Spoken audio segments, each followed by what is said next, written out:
Bah, moi, je m'appelle Timothée, sur 10 kilomètres, je tournais aux alentours des 1 heure, quoi, si je me donnais. J'arrivais à 47 minutes à la fin. Ta principale difficulté ou frustration que tu avais en course à pied? Bah, c'était surtout d'avoir aucun indicateur déjà de ma progression, mais aussi du niveau que j'avais. Et de surcroît, c'était d'avoir aucun cadre et aucun entraînement qui était spécifique à mes besoins. Et du coup, j'avançais à l'aveugle complètement, quoi. Donc, c'est-à-dire que, voilà, comme je t'ai dit, j'avais aucune idée de ce qui était mes PR à cet instant, de ma VMA, mes allures d'endurance fondamentale ou quoi que ce soit. Donc, je faisais des séances qui me paraissaient bien au ressenti, mais voilà, c'était complètement à l'aveugle, quoi. Ok. Ok. Et c'était quoi un peu tes références sur les différentes distances, que ce soit 5, 10 km, etc.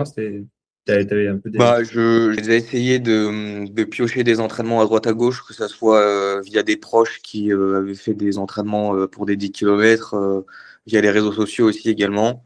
Sauf que bah, le gros problème de faire ce genre de choses, c'est qu'une prépa qui va aller à ton pote ne va pas te convenir du tout. Une Hmm. prépa qui va aller être postée par un influenceur sur TikTok qui va te donner un plan tout fait sur 12 semaines, bah pareil, il y a rien de plus impersonnel.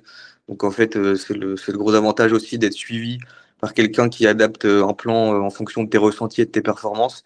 C'est que tu sais que tu vas pas te prendre la tête, que la séance plus une va vraiment correspondre à tes performances, à la séance que tu viens de faire. Donc voilà, c'est un avantage qui est pas négligeable et c'est finalement une manière efficace de s'entraîner, quoi, tout simplement. Hmm. Ok. Ouais, c'est intéressant ce que tu dis, le fait que un plan peut aller à quelqu'un, mais pas forcément à quelqu'un d'autre, etc. sur le côté perso et vraiment adapté à toi. Toi, c'est ce que tu as ressenti un petit peu sur. Ouais, bah ouais, bah moi j'ai ressenti que les plans que je faisais, en fait, ça me convenait pas du tout parce que soit je faisais une séance, j'avais l'impression de pas du tout avoir transpiré et d'avoir fait 3 kilomètres juste pour le fun et d'avoir L'histoire perdu de. mon temps, quoi. Ouais, voilà, c'est ça. Ouais. Soit j'avais l'impression d'avoir fait du seuil pendant 1 heure et demie et de terminer complètement à terre, quoi. Donc, ouais, Ok. c'était. Ouais. Ok, ok. Par rapport à quand bah, on a travaillé ensemble pendant un peu plus de 3 mois, ça a été quoi au début, en tout cas, tes premières impressions après les premières séances? Qu'est-ce que tu t'es dit dès le départ? Est-ce que déjà tu t'es dit quelque chose ou pas? Ouais, bien sûr, bah, je me suis dit, c'est vrai que je pense qu'avant, je m'entraînais beaucoup, enfin, pas trop en termes de charge, mais trop en termes d'intensité. Et quand ça a commencé, c'est vrai que nous, du coup, on a fait un programme de 13 semaines en comptant la semaine de course. Ouais. Et c'est vrai qu'au début, je me suis dit, ça démarre doucement en termes de charge et d'intensité. Et plus c'est allé, plus j'ai vu à quoi ça servait, quoi. C'était tout simplement la montée en charge, c'est ce qui était efficace. Et c'est par là qu'il faut prendre les choses avec des séances de renfort, etc. Donc, je me suis dit que voilà, ça commençait. Que ça ressemblait à un plan structuré et pas à du vrac que je faisais, quoi. Ouais, ouais. Ouais. Ok. Et on n'en a pas parlé, mais c'est quoi un peu les actions qu'on a mis en place pour bah, justement améliorer tes perfs? Donc, tu m'as parlé, et puis surtout éviter les blessures, parce que bah, ça, c'est quelque chose en course à pied qui est super important et qui revient assez systématiquement dans l'entraînement de manière générale. Ouais, qu'est-ce qu'on a fait pour éviter un petit peu tout ça? Bah déjà, comme je l'ai dit, on a fait une montée en charge progressive. Donc voilà, l'idée c'était au début de commencer par des séances d'intensité et de fractionné qui étaient des efforts courts avec des récupérations très courtes. Mais voilà, c'était jamais des trucs pour finir en sang. Et puis surtout des séances de renfort qui étaient efficaces et régulières. C'est surtout ça qui est important. Enfin, moi j'ai trouvé que avant je pouvais faire pendant 2 semaines, je pouvais faire du renfort tous les jours, et puis après, pendant un mois, je n'osais plus du tout. Donc voilà, c'était un peu débile, quoi.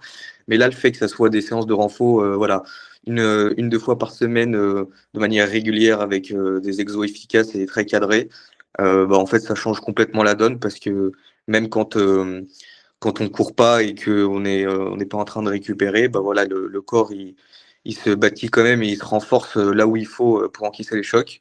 Donc, ouais, je dirais que la clé, ça a été une montée en charge progressive, une écoute au niveau des performances et puis un entraînement qui se base aussi sur la récupération et la musculation en parallèle. Ouais. Hmm. Et ça, tu as ressenti, toi, une vraie différence dans ton entraînement après, justement, ces premiers ajustements qu'on a mis en place, la montée en charge par cycle, etc., de travail, de récup.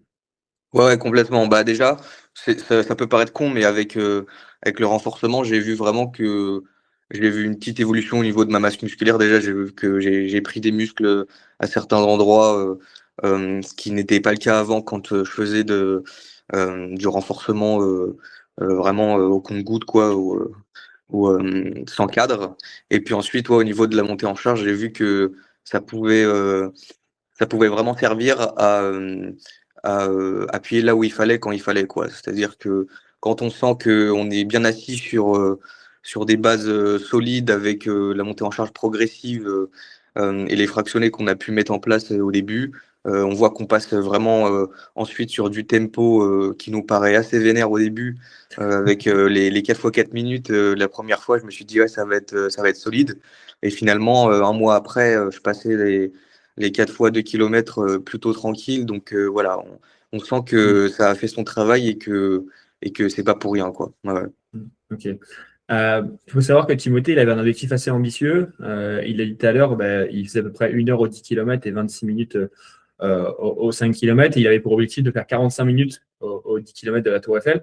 Euh, Est-ce que tu peux bah, voilà, nous décrire un petit peu comment ça s'est passé? Il faut savoir qu'on avait 13 semaines de préparation, ce qui est quand même relativement court pour tout ça. Voilà. Est-ce que tu peux nous expliquer un peu ta course, comment c'est passé, comment ça a été? Et puis au final, bah, voilà, le chrono que tu as fait par rapport à ce que tu faisais avant. Et ouais, explique-nous un peu tout, comment c'est passé. Ouais, bien sûr. Alors déjà, je voudrais juste dire qu'à la fin de la prépa, je me sentais plutôt prêt. Je veux dire, j'avais passé presque toutes les séances de tempo aux allures. Donc, je me disais, voilà, si les séances ont été rentrées, le taf a été fait. Et je venais pas confiant parce que je sais que ça allait être très, très dur.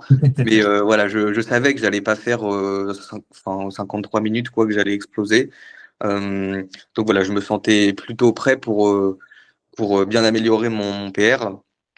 Et donc voilà, la course s'est déroulée sous vraiment un déluge, quoi. C'était horrible. Il y avait des grosses flaques partout et puis c'était avec des pavés qui glissaient bien comme il faut, quoi. Donc C'était 10 c'était km de pas la Tour des Eiffel, pour situer un ouais, petit peu, c'est c'était ça. 10 km de la Tour Eiffel, pour les gens qui se demandent.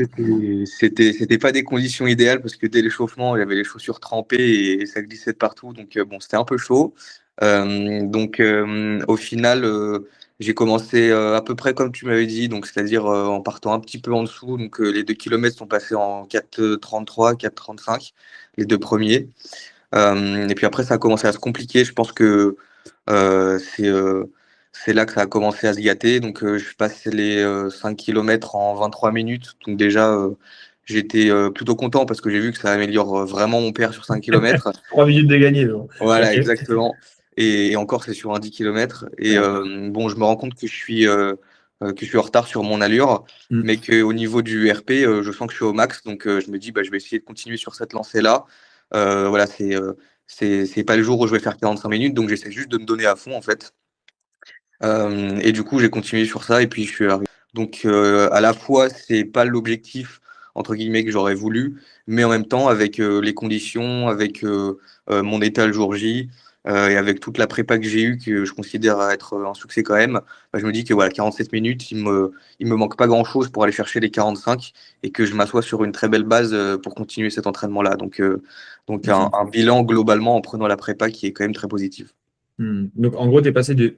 En gros, bon, je pense que les 1 heure, c'était un petit peu facile, mais je veux dire, en gros, on pourrait dire que tu es passé de 55 minutes à 47 minutes en 13 semaines de préparation bien structurée, bien cadrée, quoi, en gros, c'est ça? Ouais, complètement, ouais, complètement. Mm. Ok, ok. Est-ce que tu peux nous dire à peu près combien d'heures la semaine ça te prenait de t'entraîner? Parce que parfois, il y a des gens qui peuvent penser qu'il faut s'entraîner 7-8 fois, enfin 5-6 fois la semaine pour progresser, etc. en course à pied. Toi, ça te prenait combien de temps à peu près? Ouais, bah non, nous c'était du coup le format c'était 3 fois par semaine, euh, sauf 3-4 semaines où on est passé à 4 séances parce que c'était pour inclure une séance de récup ou de footing quoi en gros. Mais non, en termes de volume pour l'objectif que j'avais sur 13 semaines, on était sur ouais à peu près entre 2h30 et 3 heures par semaine. Donc c'était facile, même moi avec des grosses semaines et des grosses journées, de concilier ça avec voilà en sortie de cours ou le matin ou le midi. C'était pas là qui était le challenge. Ouais. Ok, ok. Et est-ce que tu as ressenti une différence entre ta situation, si on prend Timothée entre guillemets il y a 13 semaines et Timothée maintenant, c'est quoi est-ce que tu ressens une différence entre les deux dans ton entraînement entre guillemets? Qu'est-ce que tu dirais là-dessus? Bah, déjà au niveau de ma condition, c'est clair que ça s'est grandement amélioré. Que ce soit au niveau des indicateurs de ma montre et de santé, etc., ou même mon ressenti quand je vais faire des footings maintenant aux allures où avant j'étais à 180 BPM, bah maintenant j'ai perdu 15-20 BPM sur celle-là, quoi. Donc voilà, je vois que les indicateurs sont vraiment ouverts sur une progression. Et puis ouais, ça m'a permis de vraiment commencer à avoir une belle base pour ensuite continuer à voilà, enchaîner des prépas, à garder cette forme-là et puis encore plus performer. Ouais, Ouais, ouais, c'est qu'une étape entre guillemets. C'est ouais, bien 47. sûr. Ok, ok, ok. Et est-ce que ça a eu un impact sur que ce soit ta confiance en toi ou même ta motivation ou ton bien-être général, cette préparation et sur ce qu'on a fait ou même pas forcément. Enfin, tu vois, parfois il y a des gens qui me disent oui, d'autres non. Est-ce que toi, ça en a eu ou pas du tout? Ouais, si, si, quand même, bien sûr, parce que bah, c'est toujours plaisant quand tu vois des indicateurs physiques bah, monter, quoi. T'as des trucs tout cons, mais même si j'essaie de pas trop regarder ça, des VO2 max qui montent, des fréquences cardiaques qui commencent à baisser pendant l'effort, voilà, c'est toujours des trucs qui font plaisir. Voilà, je veux pas dire que je suis un nouvel homme après cette Oui, prépa, oui. mais ouais, je sais que ça m'a fait du bien, quoi, d'aller courir. Ça permet de toujours s'entretenir. Et moi qui étais quand même un gros sportif depuis mon enfance, bah voilà, j'ai pu redécouvrir des sensations qui m'ont vraiment plu. C'est pour ça que je sais que je vais continuer. Donc, ouais, complètement. Ok, ok, ok. Et qu'est-ce que tu dirais à quelqu'un qui hésite à investir dans un coaching personnalisé pour améliorer ses performances en course à pied comme toi, tu as pu le faire?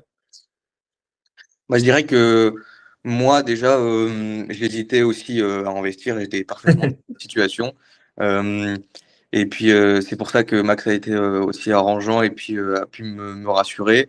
Et puis, je leur dirais que c'est pas, ce sera pas un investissement qu'ils vont devoir à faire pour toute leur vie à galérer, quoi. C'est-à-dire que vraiment prendre cette premier investissement, surtout que si c'est un premier coaching et un premier pas dans la course à pied, bah, ça va vous donner des bases et des connaissances qui sont non négligeables pour la suite.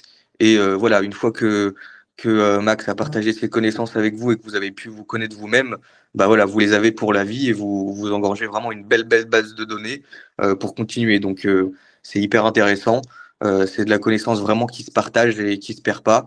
Voilà, je dirais que c'est le premier pas qui est le plus dur. Et moi, dès le premier entraînement, je savais que ça allait être rentabilisé, quoi. Voilà. Mm.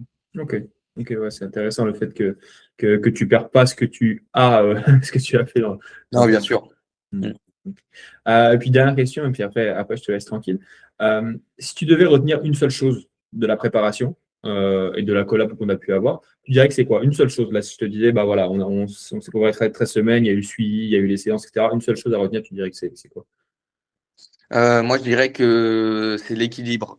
C'est-à-dire que c'est à la fois l'équilibre entre l'assiduité que tu as su faire transparaître pour voilà, chaque semaine refaire des séances, chaque semaine faire des séances qui étaient vraiment adaptées euh, aux, aux performances que je pouvais faire sur les semaines précédentes et adaptées aussi aux objectifs que je m'étais donnés.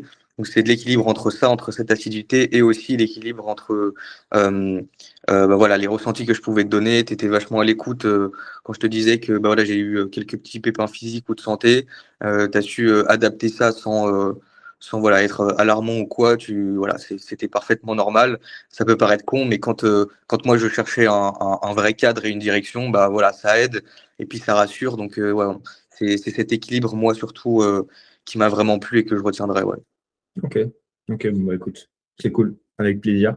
Maintenant, il y a deux objectifs qui arrivent assez rapidement quand même, de ce que j'ai pu C'est comprendre. clair. Donc, Ouais, ouais, bah ouais, maintenant quand même, je veux aller chercher les 45 minutes, quoi, voire plus. ça aurait pas être trop compliqué, je pense, vu la progression que tu as eue en 3 mois, je pense que tu as encore une bonne marge de progression. Donc, Ouais, j'espère.